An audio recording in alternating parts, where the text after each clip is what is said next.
All right, we're about to embark into Chapter 9. This is the lesson on sequences.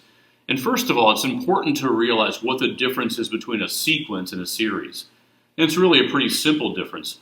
A sequence is simply a list of numbers separated by commas, where the series is separated by addition signs. So the series, you're actually going to add the numbers. The sequence, you're just listing the numbers. For some notation now, this is term number 1.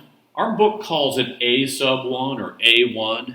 To me, A1's like a steak sauce. I like to call it term 1. So a lot of times you'll see me use T1 instead, but they mean the same thing. So A2, A3, A4, 14 will be A5, and so on. We don't know how many terms there are, but when you get to the last one, it's AN or A sub N. All right, so you're going to see that a lot during the chapter. All right, for the first 3 examples, the directions say write the first 5 terms of each sequence. Now, when you start a sequence, you always start it with the counting numbers, and the first counting number is 1. If you ever watched Sesame Street as a little kid and you saw the count, and he was like, 1, 2, and he started counting. He didn't start counting at 0. If somebody says, hey, count from, count up to 10, you don't usually go 0, 1, 2, 3. You start with 1. So we do that here with the sequences as well. So let's plug a 1 in. That's going to be 2 to the 0, which is 1, plus another 1, so that'll be 2. Sure enough, our sequence starts with a 2. All right, let's put in some other numbers. Putting in a 2 is going to give us 2 to the first, plus 2. Obviously, that'll be a 4. Let's try 3, 4, or 5 all in one fell swoop. If you put a 3 in, you're going to get 2 squared plus 3. If you put a 4 in, you'd get 2 to the third plus 4. And finally, if you put the 5 in, you'd have 2 to the fourth plus 5. All right, let's just see what those all are. 2 squared plus 3 will be 7. 2 to the third is 8. 8 plus 4, that's 12.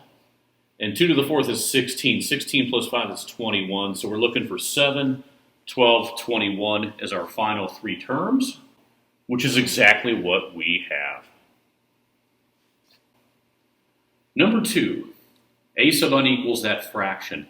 This numerator almost has a blinker light appearance. When you start with n equals 1 and then 2 and then 3, it just sort of blinks back and forth between positive or negative. I call it the alternating component. If you start with 1, you're going to get negative 1 squared. So that's going to start with a positive 1. And then it will go back and forth from positive to negative every single time. So we already know what the numerators are going to be. Let me throw some commas in here. And then as far as the denominators go, you start with a 1, you get 1 plus 3, that's 4 squared. You put in a 2, you're going to get 5 squared. 6 squared, 7 squared, 8 squared. That should be the answer that we will see.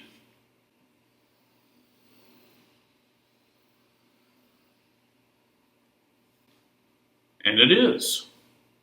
Again, sequences are separated by commas. If these had been series, which will be later in the chapter, we'd be adding these fractions together, obviously with a calculator at that point. All right, finally, number 3. This is what we call a recursive formula. They have to tell you the first term, which is 10, so that's sort of a dead giveaway. But if you want the second term and all the subsequent terms, you have to use this formula. So if you want A2, K would be 1, because that'd be A1 plus 1. And that's going to be 3 over 3, in the parentheses, which is 1, times A1, which was the previous term, which is the 10. So 1 times 10 just gives me another 10. So at this point, I'm starting to wonder, are they all going to be 10s? And the answer is no, thankfully. All right, let's find A3.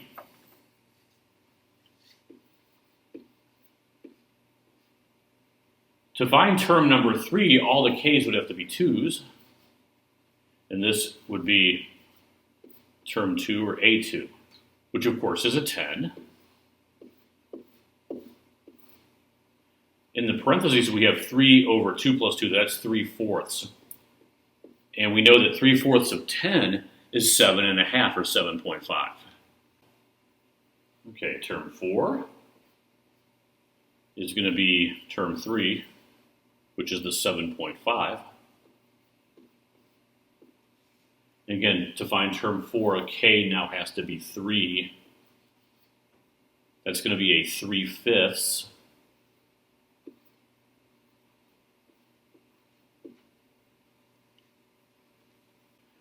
Let me rewrite this. That's going to be 3/5. And 7.5 is actually 15 halves. You can see that we can cancel here. We can divide by 5. So 3 times 3, that's going to be 9 halves, or 4.5. And finally, last but not least, to find term 5, k would have to be a 4. And we know that term 4 is 9 halves. I think I'm going to keep it as a fraction this time. If you put the 4 into here, you get 3/6, which is 1/2. 1/2 times 9 halves would be 9/4. 9/4 is also 2.25 or 2 1/4.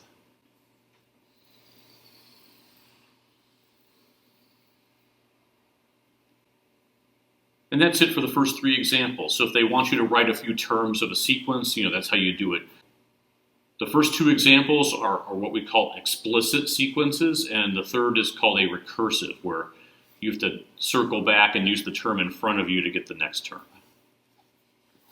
Number 4 and 5 involve factorials. Now, you should have had factorials in your past, but in case you haven't, it's the exclamation point. It's not excitement, it's factorials, although they are exciting, I suppose.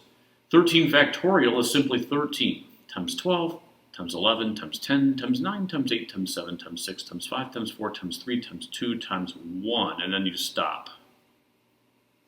Wow. Well, I don't want to do that all in the calculator, although the calculator does have a factorial key. It's behind math. It's math, and I believe you go over to num for number, and then you can find the factorial. It's one of the first few. It might even be number 1. I can't remember. But on this problem, I'm going to go ahead and write out the 13 factorial. It'll be 13 times 12 times 11 times 10 times 9 times 9, all the way down to 1. But then we have 10 factorial in the denominator. That'll be 10 times 9. All right, you get the idea. 8, 7, 6, 5, 4, 3, 2, 1. The reason I want to do that is because I can cancel. The 10s cancel, the 9s cancel, everything else cancels, including the 1s. And really the answer to this is just 13 times 12 times 11. I can use my calculator to get the answer of 1716. 1716. Sometimes you'll have something like number 5, where the factorials have variables in them. No problem, same sort of approach.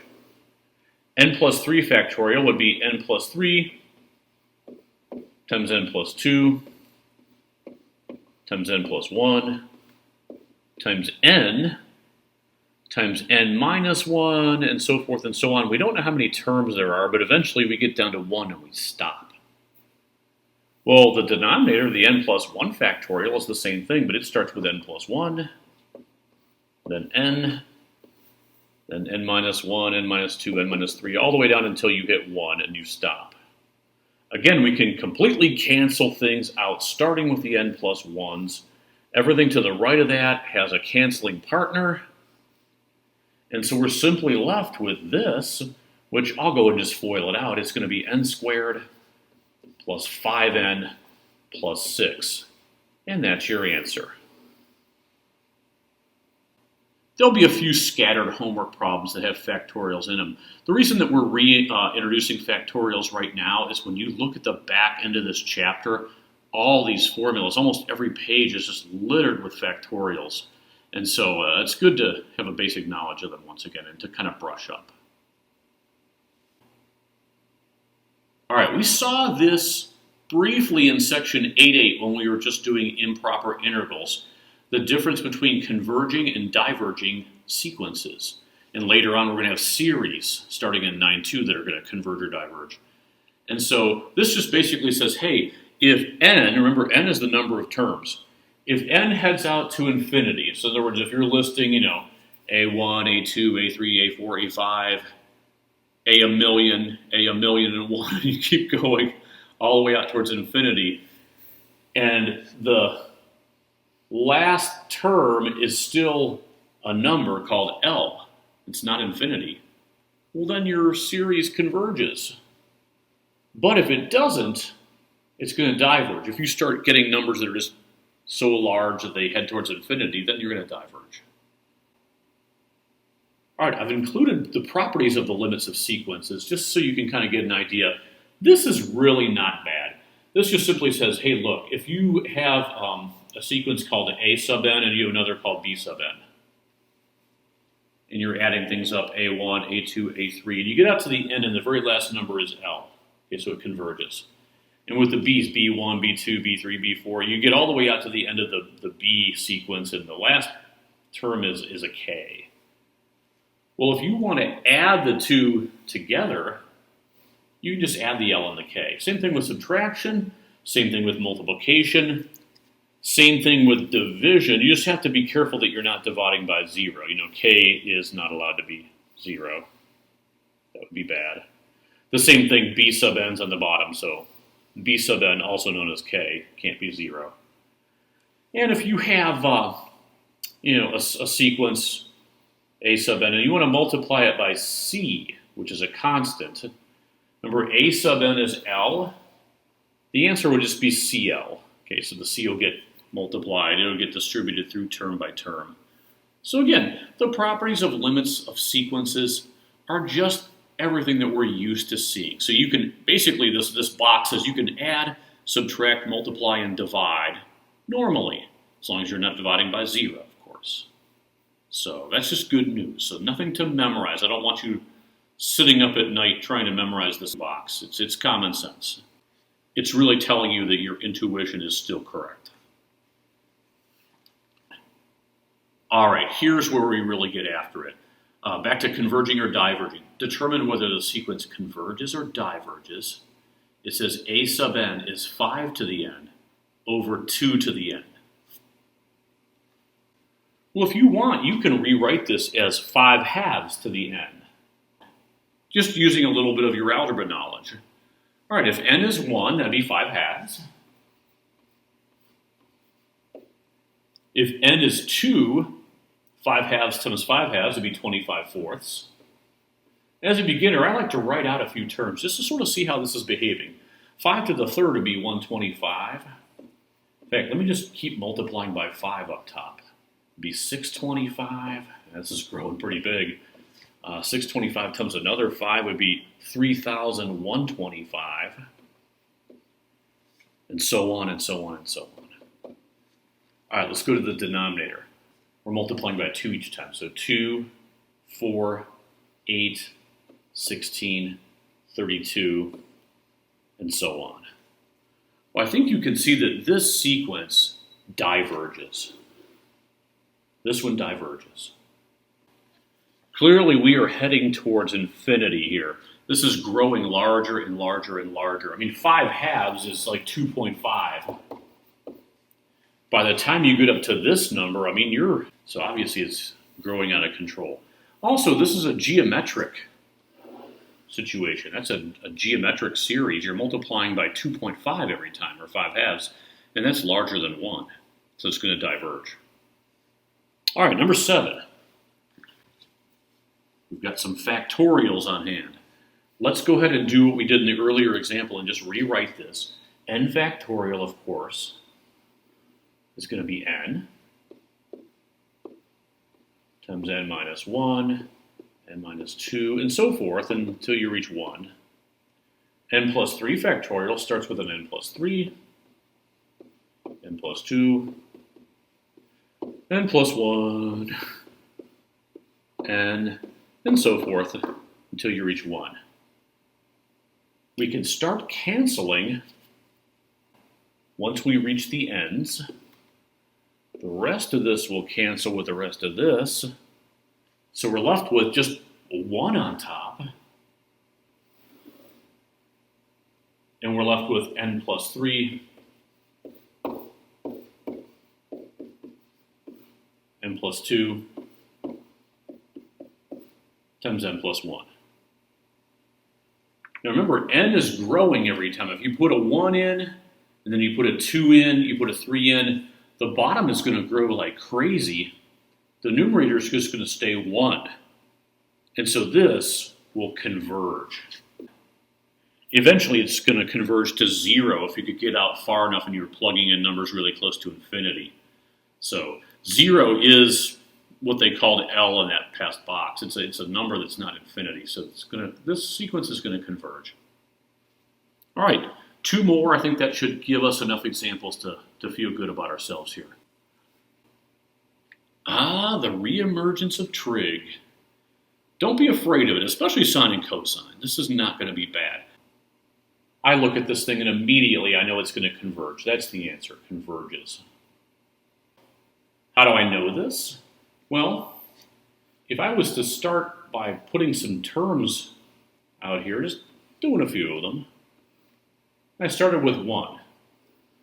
2 times 1 plus 1, I'd have a 3. If I plugged a 2 in, I get 5, 7, 9, 11, and so forth. The denominator will continually grow. It's going to grow constantly. But the numerator, even though I'm not sure what cosine of 1 radian is or cosine of 2 radians, 3 radians, these question marks that you see are going to stay near 0 the whole time. Even when these numbers get up into the millions, billions, and head towards infinity, the number above it is going to be between 1 and -1. So let me get this straight. This numerator stays near 0, never venturing more than a block away from the x-axis its entire life. Yet the denominator right here grows continually. Well, that sounds like a recipe for convergence to me. And that's because it does. All right, 1 more to go, number 9. All right, I think the best way to see this is to list out some terms, just see what happens with it. They're all going to be fractions, so let me just kind of get this set up for myself. I'll do like the first 5 terms, and then I'll ... Let's do the easier part first, the denominator. If you plug a 1 in, you get 3. If you plug a 2 in, 3 times 2, 3 times 3, 3 times 4. I keep multiplying by 3, which means I add 3 each time. That's going to grow. Okay. If you plug in a 1 to the numerator, you're going to get 1 minus 2. All right, if you plug in a 2, you're going to get 4 minus 2. If you plug in a 3, you're going to get 9 minus 2, 16 minus 2, and 25 minus 2.